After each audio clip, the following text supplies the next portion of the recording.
Hey guys, what's up? This is honorableaggro, and we are back with another reading of The Ranger's Apprentice, Book 1, The Ruins of Gorlan. So the last time we left off on Chapter 7, Will was just doing some of the chores around the cottage when Holt got a letter that he thought was odd, and finding out that one of the original general for the king's army was killed by what they expect to be a bear attack. And this time we are getting back into Will and Holt dealing with their day-to-day chores and stuff. So we're reading chapter 8 this time. The only one that I have in the room with me right now is Dreggy. I don't know if he's at his computer. He was AFK for a little while. He might be, but he might not be talking yet. So yeah, we're going to do this reading real quick and then move on. Sometime in the late afternoon, Holt finally ran out of jobs for Will. He looked around the cabin, noting the gleaming kitchen implements, the spotless fireplace, the thoroughly swept floor and totally dust-free rug. A stack of firewood lay beside the fireplace, and another stack, cut and split into shorter lengths, filled the wicker basket beside the kitchen stove. Not bad, he said. Not bad at all. Will felt a surge of pleasure at the sparring praise, but before he could feel too pleased with himself, Holt added, "Can you cook, boy?" "Cook, sir?" Will asked uncertainly. Holt raised his eyes to some unseen superior being. Why do young people invariably answer a question with another question? He asked. Then, receiving no reply, he continued, "Yes, cook. Prepare food so that one might eat it.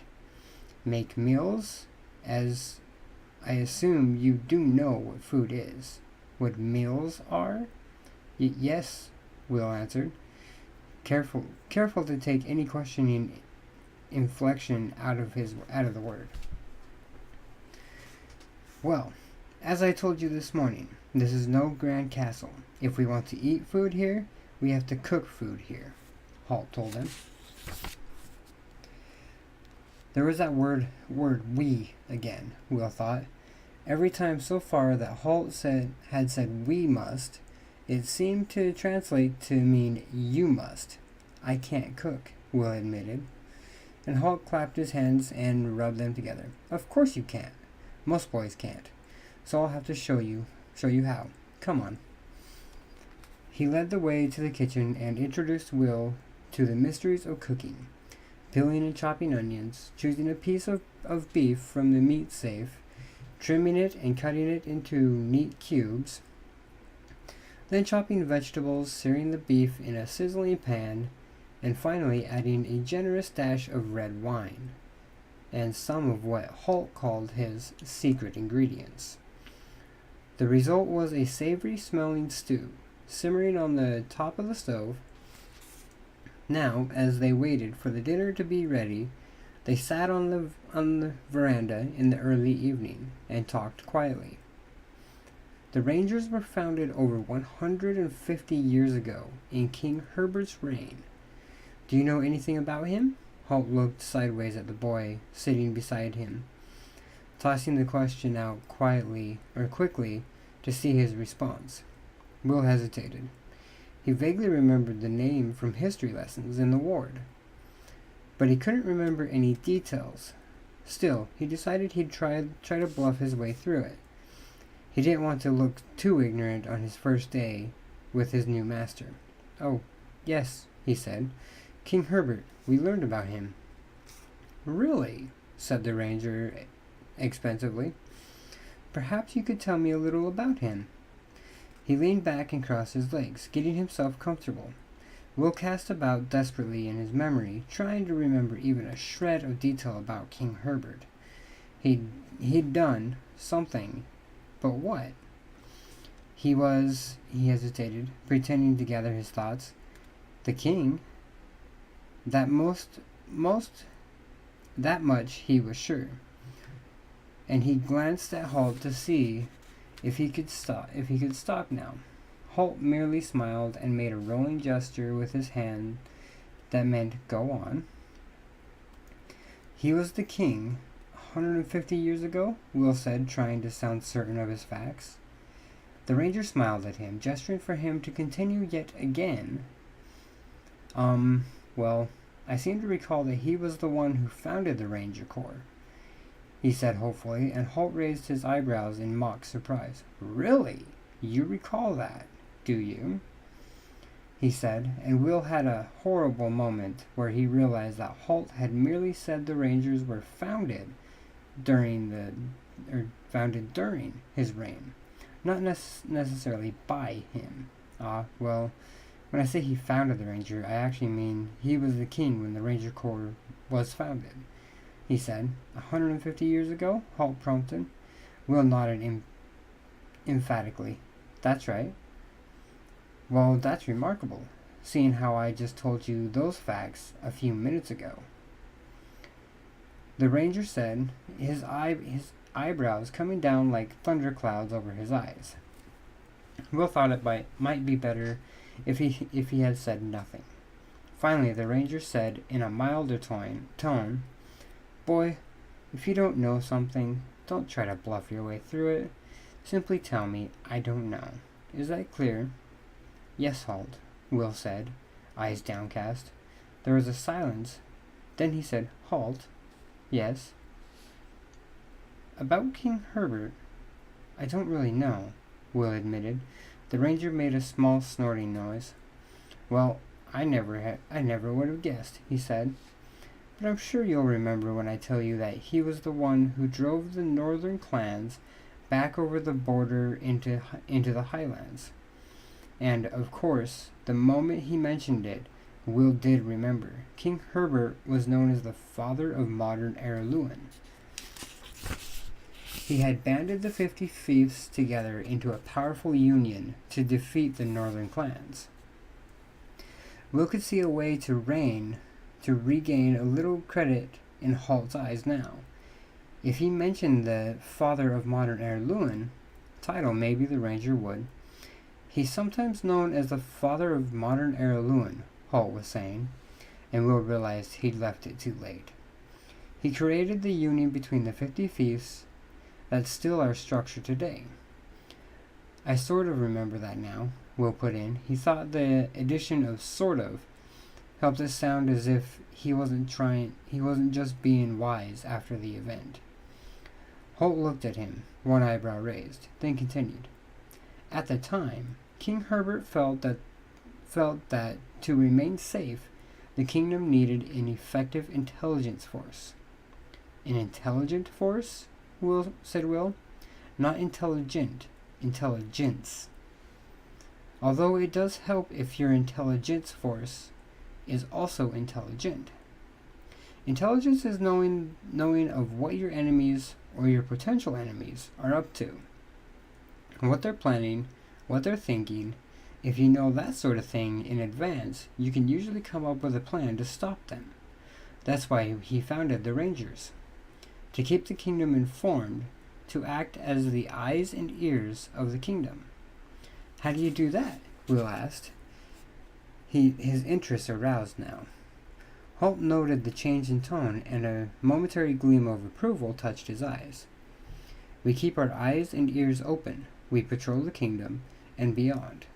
We listen, we observe, we report back. Will nodded to himself, thinking. Then he asked, Is that the reason why you can make yourselves invisible? Again, the ranger felt that moment of approval and satisfaction. But he made sure the boy didn't notice it. We can't make ourselves invisible, he said. People just think we can. What we do is make ourselves very hard to see. It takes years of learning and practice to do it properly, but you already have some of the skills required. Will looked up surprised. I do? When you crossed the castle yard last night, you used the shadows and the movement of the wind to conceal yourself, didn't you? Will nodded. Yes. He'd never met anyone before who actually understood his skill for moving without being seen. Holt continued. We use the same principles to blend into the background, to use it to conceal ourselves, to become part of it. I see, said Will slowly. The trick is to make sure that nobody else does, Holt told him. For a moment, Will thought the ranger had made a joke, but when he looked up, Holt was as grim-faced as ever. How many rangers are there? He asked. Holt and the Baron had referred more than once to the Ranger Corps, but Will had only ever seen one, and that was Holt. King Herbert established the Corps at 50, one for each of the 50 fiefdoms. I'm based here. My colleagues are based at the other 49 castles throughout the kingdom. In addition to providing intelligence about potential enemies, Rangers are the law keepers, said Holt. We patrol the fiefdom assigned to us and make sure that the laws are being obeyed. I thought Baron Arnold did that, Will put in. Holt shook his head. The Baron is a judge, he said. People bring their complaints to him so he can settle them. Rangers enforce the law. We take the law out to the people. If a crime has been committed, we look for evidence. We're particularly suited to that role since people often don't realize we're around. We investigate to see who's responsible. What happens then? Will asked. Holt gave a small shrug. Sometimes we report back to the Baron of the Fief, and he'll have the person arrested and charged. Sometimes, if it's a matter of urgency, we just deal with it. What do we do? Will asked before he could stop himself. Holt gave him a long, considering look. Not too much, if we've only been an apprentice for a few hours, he replied. Those of us who've been rangers for 20 years or more tend to know what to do without asking. Oh, said Will. Suitably chastened, Holt continued. Then, in times of war, we act as special troops, guiding the armies, scouting before them, going behind enemy lines to cause the enemy grief, and so on. He glanced down at the boy. It's a bit more exciting than working on a farm. Will nodded. Perhaps life as a ranger's apprentice was going to have its appeal after all. What sort of enemies? He asked. After all, Castle Redmont had been at peace for as long as he could remember. Enemies from within and without, Holt told him. People like the Scandian Sea Raiders, or Morgarath and his wargulls. Will shivered, recalling some of the more lurid stories about Morgarath, the lord of the mountains of rain and night. Holt nodded somberly as he saw Will's reaction. Yes, he said. Morgarath and his wargulls are definitely people to be worried about. That's why the Rangers keep an eye on them. We like to know if they're gathering or if they're getting ready for war. Still, said Will, as much to reassure himself as any other reason. The last time they attacked, the Baron's armies made mincemeat out of them. That's true, Holt agreed, but only because they'd been warned of the attack. He paused and looked meaningful at Will. By a ranger? The boy asked. Correct. If it was a ranger who brought word that Morgarath's wargulls were on their way, then led the cavalry across a secret ford so they could flank the enemy. It was a great victory, Will said. It certainly was, and all due to a ranger's alertness and skill, and knowledge of back trails and secret paths. My father died in that battle, Will added in a quieter voice, and Holt cast a curious look at him. Is that so? He said. He was a hero, a mighty knight.